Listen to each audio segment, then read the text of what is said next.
noite, graça e paz. Que bom poder receber cada um de vocês na nossa casa, na nossa igreja, tanto no ambiente físico também quanto aí no ambiente virtual. Que bom poder recepcioná-lo aí no nosso canal do YouTube, Família Missionária TV. Estamos na nossa terceira semana desta série, Queimando no Secreto, um tema importantíssimo para a Igreja do Senhor.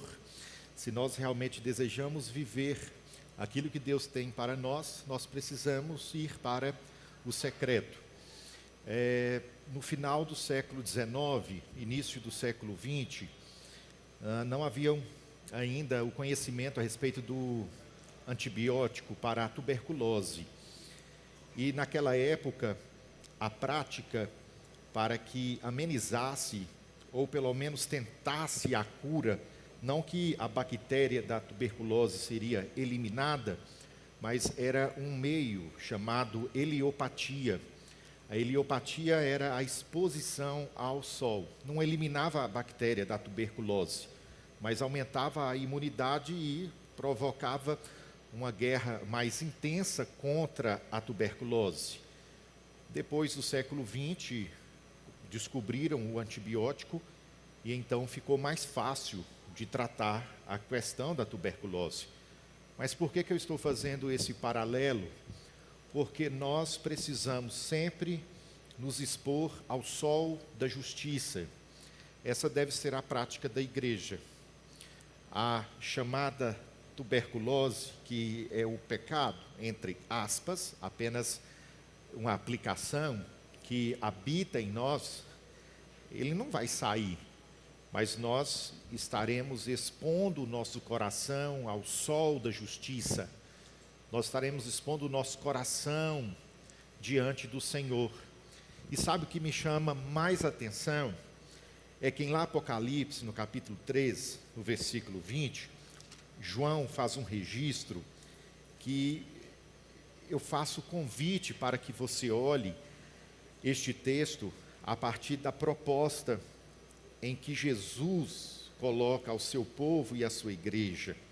Preste atenção, estou à porta e bato.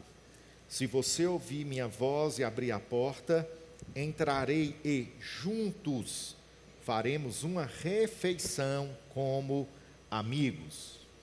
Eu entrarei em sua casa, vou cear com você e você comigo. Gente, que incrível saber que, para que realmente experimentemos o que Deus tem para nós, não parte da nossa própria vontade, parte de Deus. O ponto de partida é de Deus.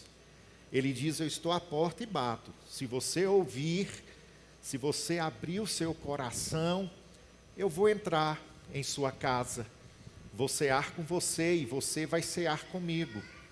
A figura da ceia dentro daquela cultura não é simplesmente a questão de uma refeição, mas era a consciência da comunhão. A comunhão parte da vontade de Deus, da vontade do Pai para a nossa alma. Então Deus está nos convidando através dessa série a sermos homens e mulheres que não buscam apenas informação, mas que realmente venham buscar comunhão com Deus. Gente, nós não estamos num tempo em que a gente precisa de mais revelação de Deus, não. A revelação de Deus já foi dada.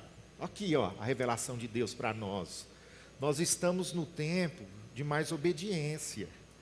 Nós não estamos no tempo de buscar mais revelação, nós estamos no tempo de buscar mais obediência. A revelação de Deus já foi dada, a revelação de Deus está aí a alguns passos de uma Bíblia aberta, que muitas vezes nós deixamos empoeirada, que muitas vezes nós deixamos na estante do nosso quarto, do nosso escritório, dentro da nossa gaveta.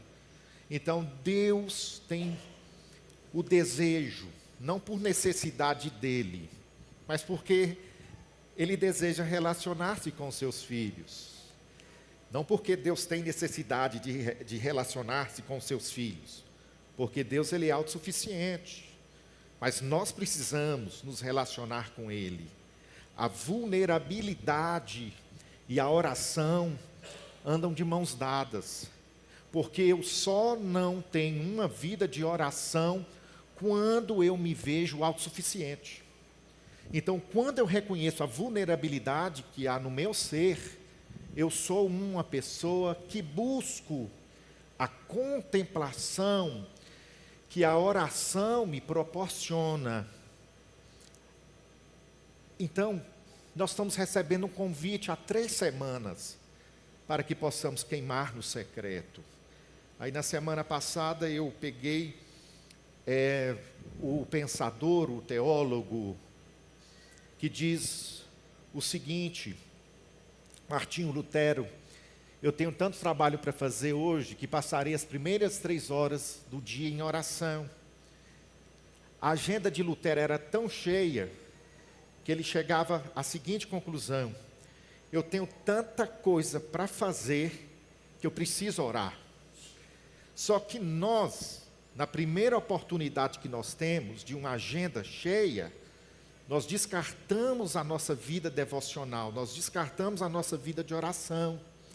A gente chega à conclusão: eu tenho tanta coisa para fazer que eu vou deixar a leitura da palavra para mais tarde. Aí esse mais tarde nunca chega, porque eu chego à tarde, eu vou para diversas esferas e esqueço da esfera primordial da minha alma, porque desde a antiguidade os pensadores definem a oração como o oxigênio da alma. A alma precisa respirar e a oração é esse oxigênio. Então, na primeira oportunidade que nós temos, nós pegamos o caminho contrário de Lutero. Eu tenho tanta coisa para fazer que depois eu oro, que depois eu leio a Bíblia. Então Deus não mudou. Quem mudou fomos nós. Porque Daniel vivia esse ambiente do sobrenatural. O profeta Elias, quando é usado por Deus para ressuscitar aquela criança, ele vivia o sobrenatural. O profeta Eliseu, quando é usado por Deus para trazer uma palavra àquela mulher que estava passando fome dentro de casa. Então Deus não mudou. Quem mudou fomos nós. O sobrenatural deveria ser natural para a gente. Viver dentro do sobrenatural. Orar. E as pessoas serem curadas, as pessoas serem libertas. Levantar as mãos e, através da graça que tem nele e não em nós, algo diferente acontecer dentro de uma atmosfera. Porque a proposta de Deus para a gente é que o sobrenatural, ele fosse natural para nós. Só que o nosso coração mudou. Nós nos tornamos autossuficientes. A gente chega na igreja, ao invés de entregar o nosso coração na adoração, a gente canta apenas as letras. Chega no momento da palavra, ao invés de receber, a gente fica preocupado com uma semana que nem começou ainda. E eu nem sei se vai começar a segunda-feira para mim ou para você. Porque na fragilidade da vida, nós não temos o conhecimento do próximo segundo. Então, Deus está despertando a igreja. Eu me recordo um dia de uma palavra do diácono Ismael, no nosso centro de avivamento, em que ele disse o seguinte: antes de Deus fazer algo grandioso, Deus já começou a fazer algo grandioso no nosso meio. Só que Deus deseja fazer algo maior ainda no nosso meio. E o diácono Ismael falou: antes de Deus completar algo grandioso no nosso meio, Deus deseja fazer em nós. Deus deseja fazer dentro do nosso coração. Porque senão nós teremos uma estrutura bonita, legal, mas seremos como sepulcros caiados. É bonito por fora, mas por dentro fede. Por dentro não tem presença com Deus, não tem intimidade.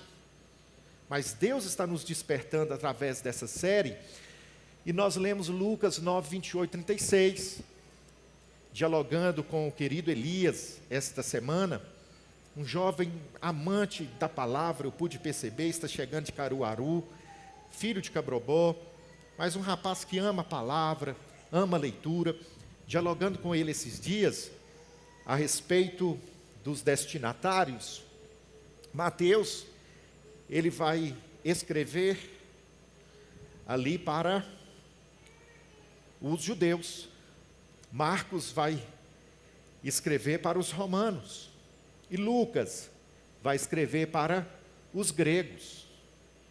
E doutor Lucas, como um homem muito culto, um homem muito inteligente, ele vai tomar os devidos cuidados na sua escrita do Evangelho, dentro daquela perspectiva que eu trouxe na semana passada, em que ele não coloca a palavrinha metamorfose, mediante o contexto daquela época, porque havia a crença, a fábula de que os deuses gregos, eles se transformavam em animais, isso com a ajuda do querido Elias, os dois conversando e um aprendendo com o outro, e então nós tivemos a oportunidade de chegar à conclusão que, dentro daquela cultura, havia a crença de que os deuses gregos se transformavam em animais, se transformavam na força da natureza,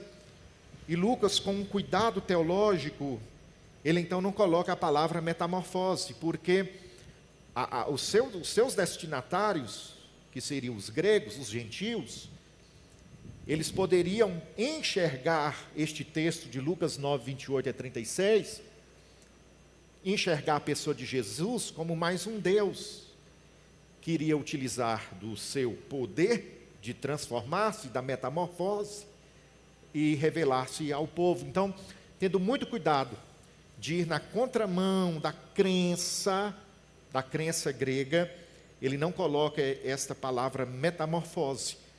Mas o texto que nós estamos lendo, que nós lemos na semana passada, é quando Jesus chama Pedro, Tiago e João para subir no monte, e naquele momento ali, nós temos duas figuras importantíssimas, que é Moisés e quem?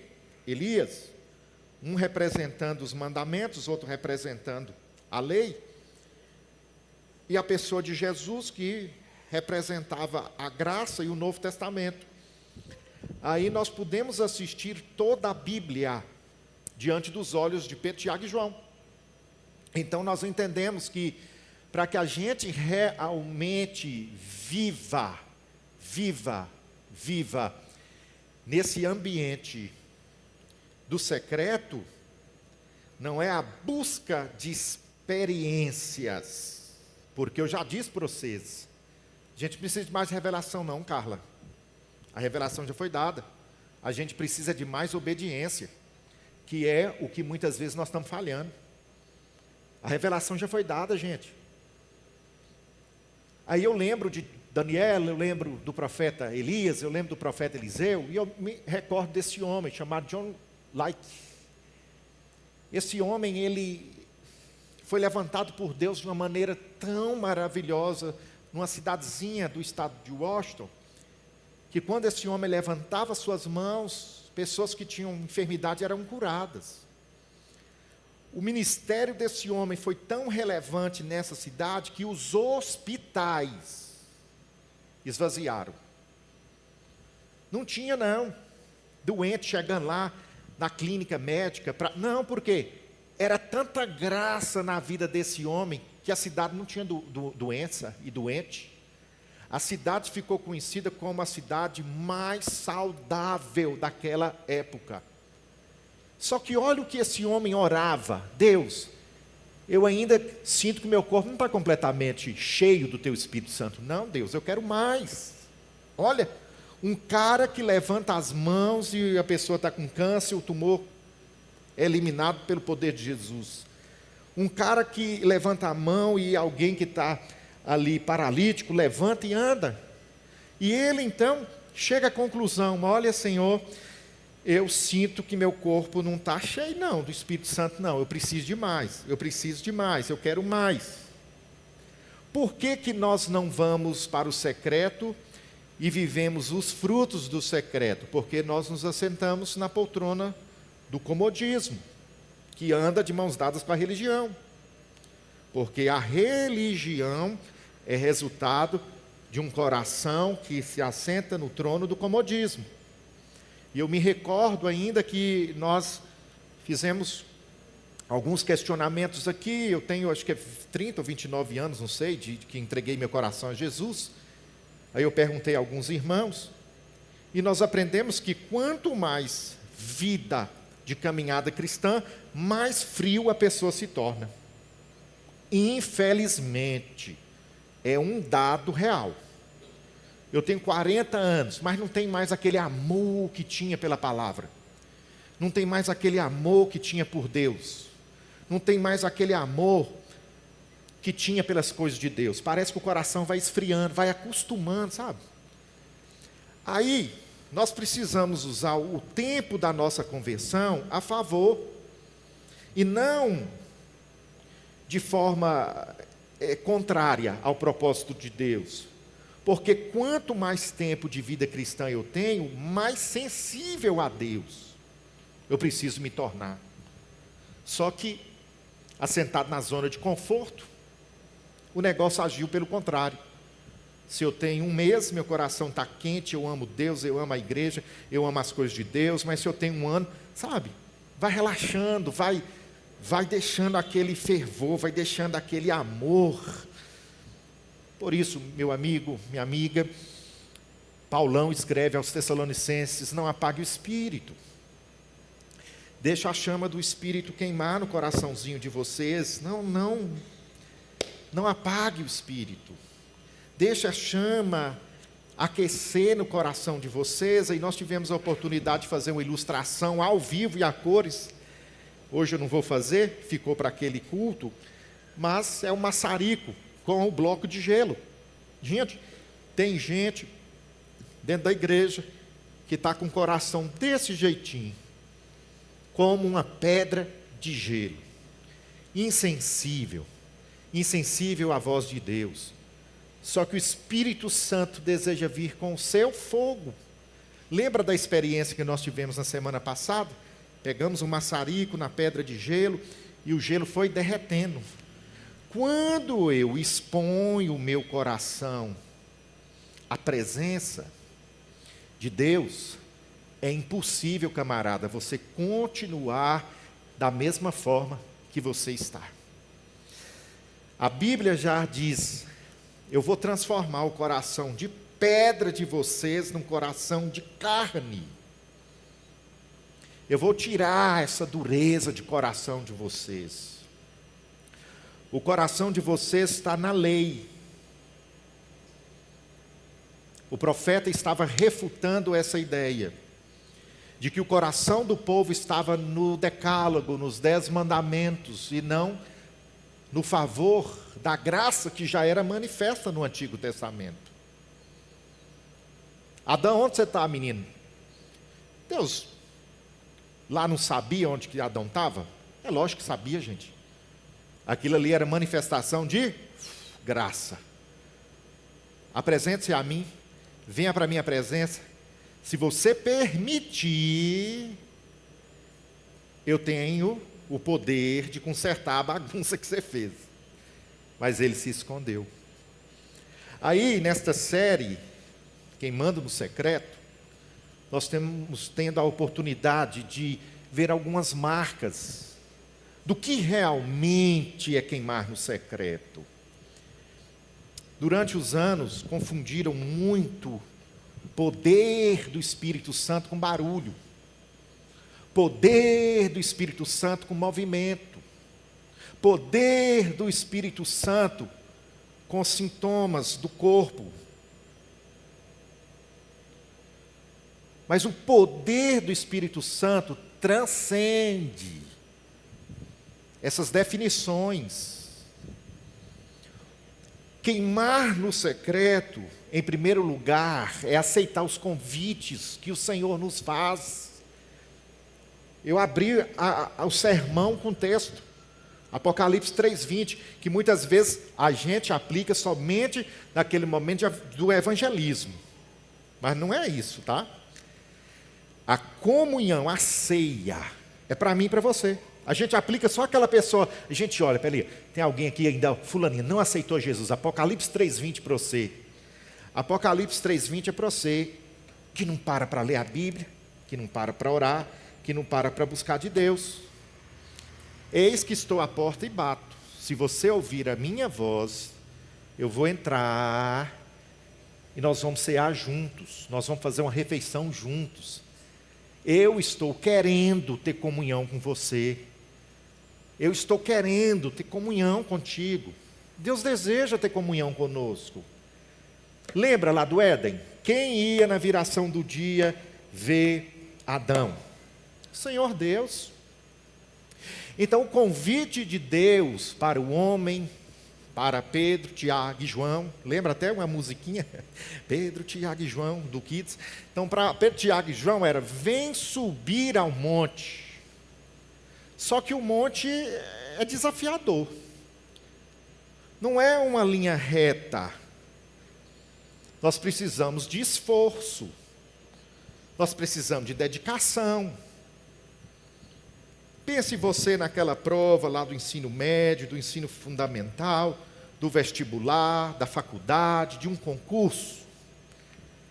O que a gente aplica? Esforço e dedicação. Eu quero passar na prova da OAB. Esforço e dedicação. Eu quero passar na universidade. Esforço e dedicação. E por que com Deus a gente faz de outra maneira? Quando der Lutero. Eu tenho tanta coisa hoje para fazer que eu preciso orar 3 horas. É tanta coisa que eu tenho para fazer que eu tenho que orar mais. Aí com Deus a gente faz diferente. A gente prioriza o nosso egoísmo e egocentrismo e deixa Deus para o final da fila. Então nós precisamos entender que este texto, ele não está sendo base, Elias, para as fábulas gregas. Este texto, ele está mostrando 3 figuras. Moisés, representando os mandamentos, Elias representando os profetas, Jesus representando a graça. Eu tenho o costume de dizer que aqui toda a Bíblia está reunida. Aqui está toda a Bíblia, de capa a capa, de Gênesis até Apocalipse. E para que a gente possa queimar no secreto, nós precisamos fazer como Pedro, Tiago e João. Deixar a Bíblia dialogar conosco. Deixar a Bíblia conversar conosco. Aqui não é para dar base para espiritismo. Não é, isso aqui é para dar base para a verdade da Bíblia, Antigo e Novo Testamento, diante dos nossos olhos. Qual foi o último dia que a Bíblia esteve diante dos seus olhos? Pastor, eu estou satisfeito com a quarta-feira, estou satisfeito com o domingo. Você não vai queimar no secreto. O seu coração vai ficar como uma pedra de gelo, mas não vai queimar no secreto. Aí vem esse conceituado teólogo Martin Lloyd Jones, diz: o maior problema da igreja não é a falta de atividades, mas a falta do conhecimento de Deus. Não é falta de atividade. E evento é evento. Querido Tiago Matos, do livro Jesus Não É Quem Você Pensa, ele diz: evento é evento. Passa. Mas nós precisamos ter conhecimento com Deus. E não joga para a igreja e para o pastor de que é aqui apenas que você precisa ter conhecimento, não. Você precisa se esforçar e dedicar, ter conhecimento. Seja através da palavra, seja através de boas literaturas que a gente indica. Tem uma fileira ali só sobre oração, irmãos. Qual foi o último capítulo da Bíblia que você leu? Qual foi o último bom livro que você leu? Ah, pastor, eu não gosto de ler. Eu tenho preguiça para ler. Então você vai ser uma pessoa rasa. Porque nós precisamos nos aprofundar na palavra, nos aprofundar em boas literaturas. Note bem o que o autor deste livro disse, Vilodas, A Vida Profundamente Formada. Enquanto permanecermos escravizados a uma cultura de velocidade, superficialidade, ei, deixa Deus falar. Eu queria que Jesus, o Senhor ainda vai me dar um telão que eu risco. Distração. Não seremos as pessoas que Deus deseja que sejamos. O que tem distraído você? Se está uma coisa que o inferno sabe, é distrair as pessoas. E eu sinto de Deus para falar nessa noite, que existem pessoas que às vezes estão assim com a mão na bênção. Aí o diabo distrai. Sabe o que acontece? Para você aprender, Deus manda você lá para o final da fila. Ai, já doeu tanto. Vai aprender. Vai crescer. Não pensa você que Deus é aquele pai, pão com açúcar, não. Que Ele não é, não. Não pense você que Deus é esse paizinho que só levanta a mãozinha e vem para o colo o filhinho. Ele faz isso, mas Ele também é justo juiz.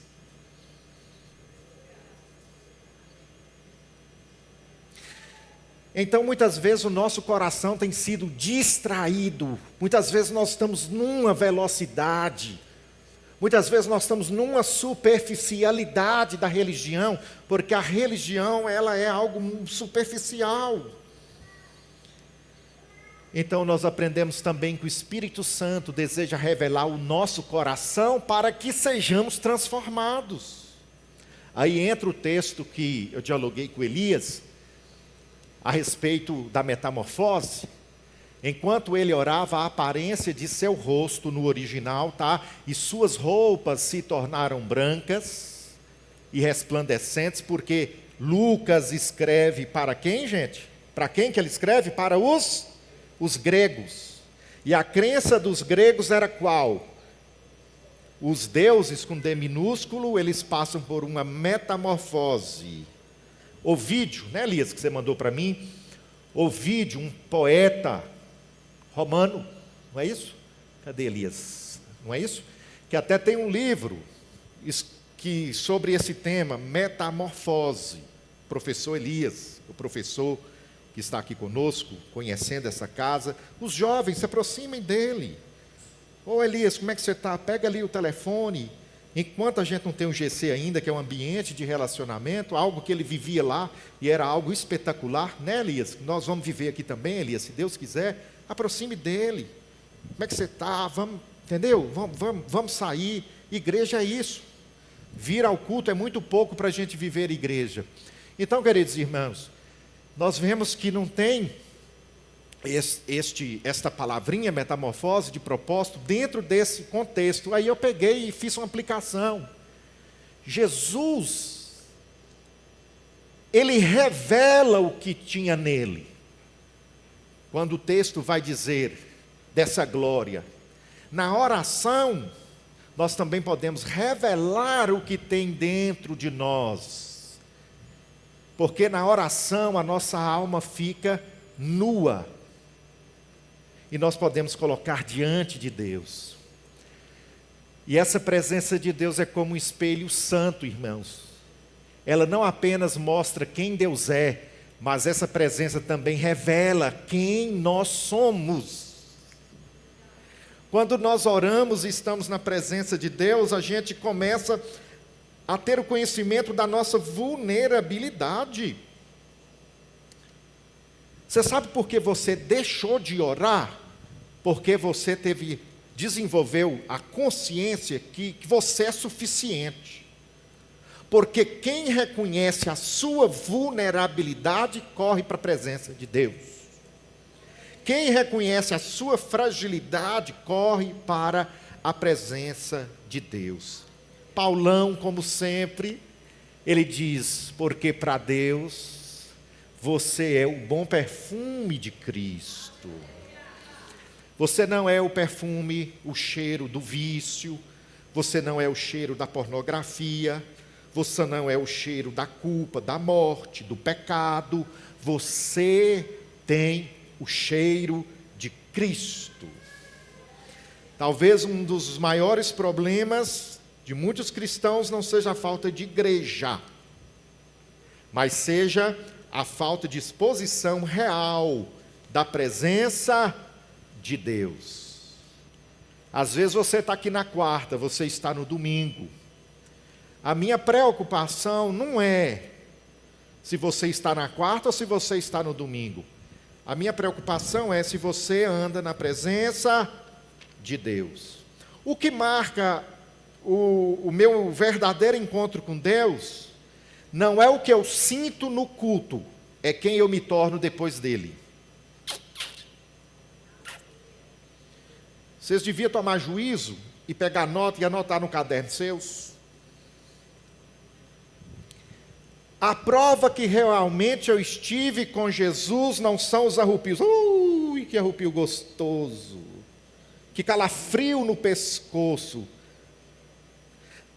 O ambiente psicoemocional pode gerar esses calafrios. Mas a presença de Deus provoca transformação.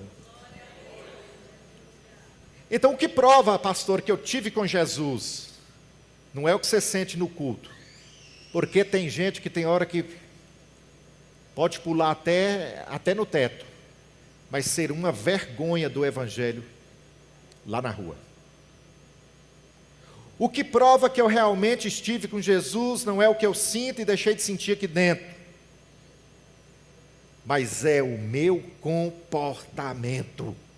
Aí então nós temos, não se acomoda ao comum da fé. Ó, meus irmãos, Lucas 9,30, de repente, Moisés e Elias apareceram e começaram a falar com Jesus. De repente, Pedro, Tiago e João não sobem no monte porque eles sabiam que Moisés e Elias estariam ali. Eles subiram ao monte porque eles ouviram a voz de Jesus. E ao ouvir a voz de Jesus, eles tiveram essa grande experiência. Tem gente atrás de experiência, mas não estão atrás da voz de Jesus. Jesus não quer que você ande atrás de experiência, não. Jesus quer que você ande atrás dele, porque certamente se você viver atrás dele, você viverá as melhores experiências que o céu poderá dar a você. Tozer disse: há mais de Deus para ser conhecido do que jamais conhecemos. Muitas vezes a gente pensa que já conheceu tudo de Deus. Mentira. Tem muito ainda para a gente conhecer de Deus. Eu tenho 40 anos de cristão, já conheci tudo de Deus. Mentira. Você ainda não conheceu nada de Deus.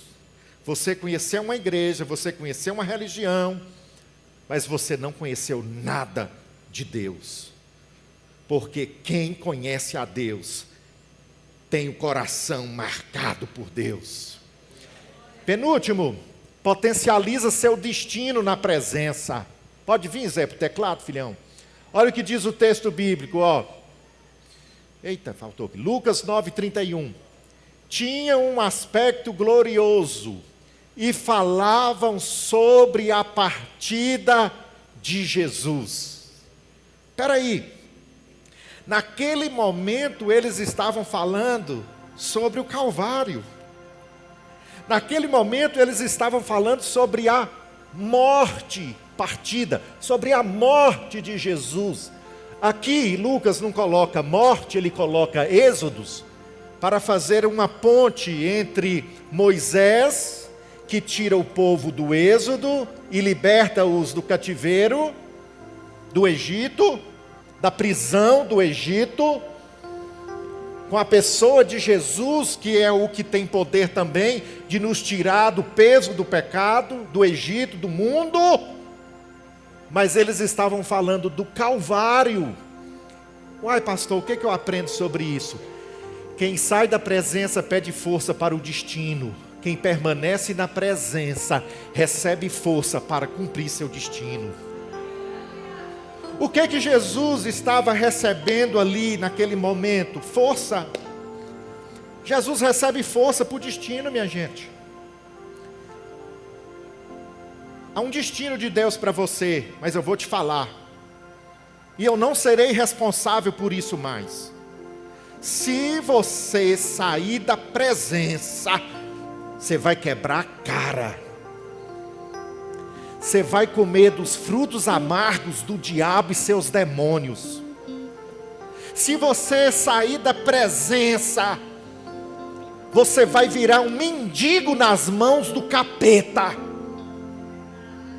Tem muita gente que cansei da igreja, aí sai da presença. Cansei daquele povo falso, aí eu vou sair da presença. Tem até uma filosofia do capeta, dos desigrejados, que justifica a imperfeição da igreja para não vir na igreja.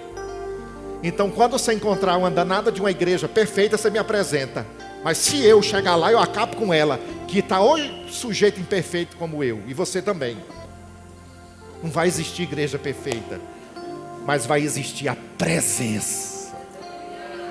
Porque na presença nós somos curados.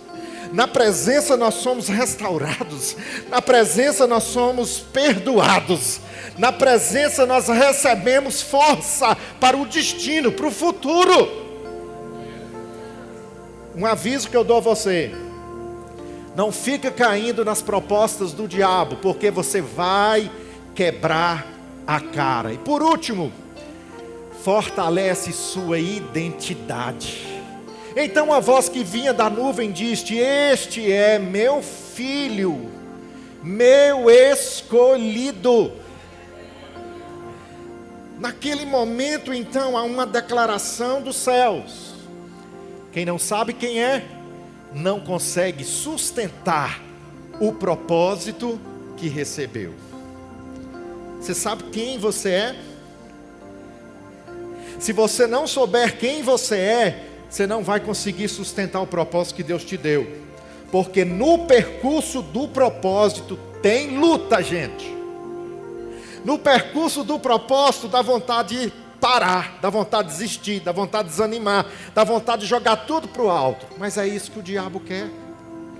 Mas eu sei quem eu sou em Deus. E por saber quem eu sou em Deus, eu olho para a luta e digo para a luta: você é uma mola propulsora de Deus para o meu destino. Eu olho para a dificuldade e digo: você é uma mola propulsora de Deus para o meu futuro. Eita, que coisa linda. Mike Mason diz o seguinte: Jesus não se definia por títulos, mas por relacionamentos. Aí fora as pessoas são definidas pelo título que elas têm: doutorado, mestrado, PhD. Eu sou isso. O reino é diferente. Você pode ser pós-doutorado, mas se não tiver experiência com a presença, você não é conhecido nos céus.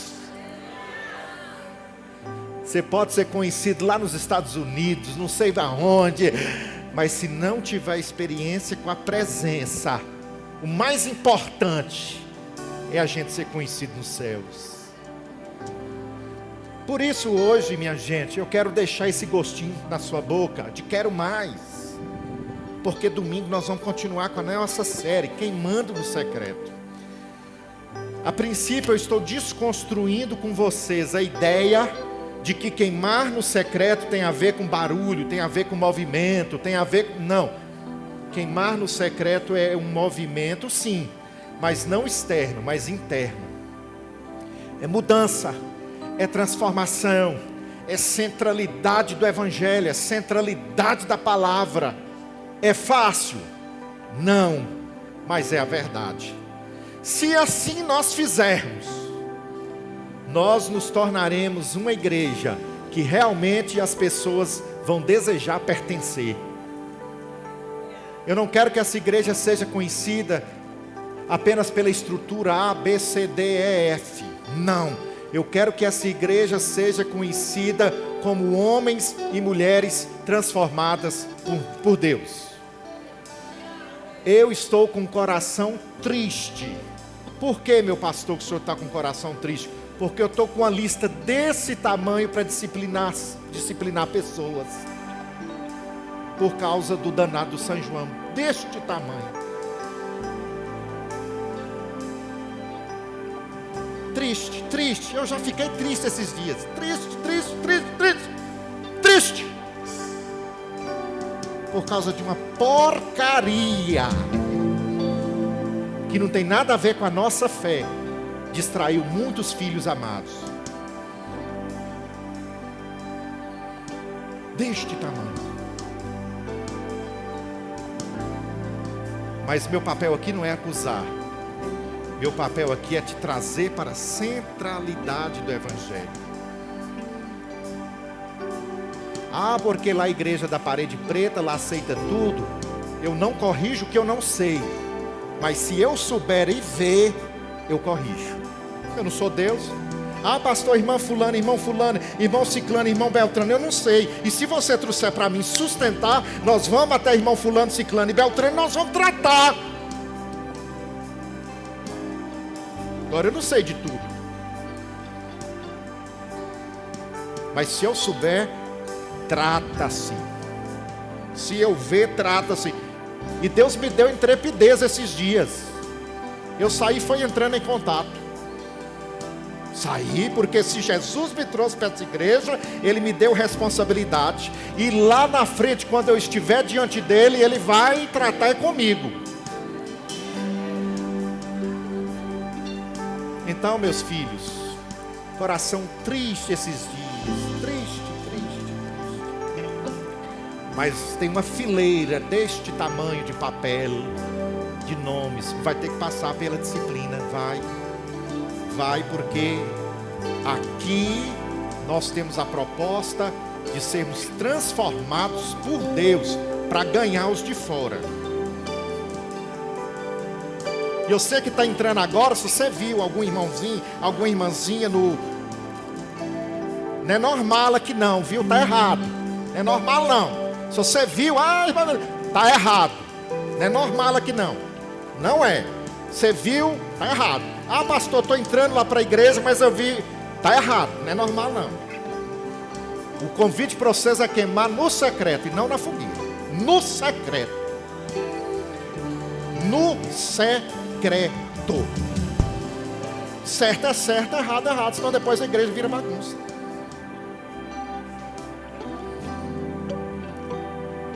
Amém ou não? E quem é ovelha, aceita com carinho. Esse é o momento que a gente mais conhece a ovelha, porque aceita com carinho. Agora quem é bode, na primeira esperneia. Quem é ovelha, aceita com carinho. Agora quem é bode, no primeiro momento já mete um chifre no pastor. É espernear que fala, irmã. Quem é ovelha escuta. E pastor, eu errei mesmo. Para ano que vem, Ismael, eu vou preparar antes do mês de junho uma série de mensagens de 2 meses, para ver se vocês aprendem. Tome juízo. Amém ou não? Carequinha, se você pulou, você me paga. Vamos ficar de pé.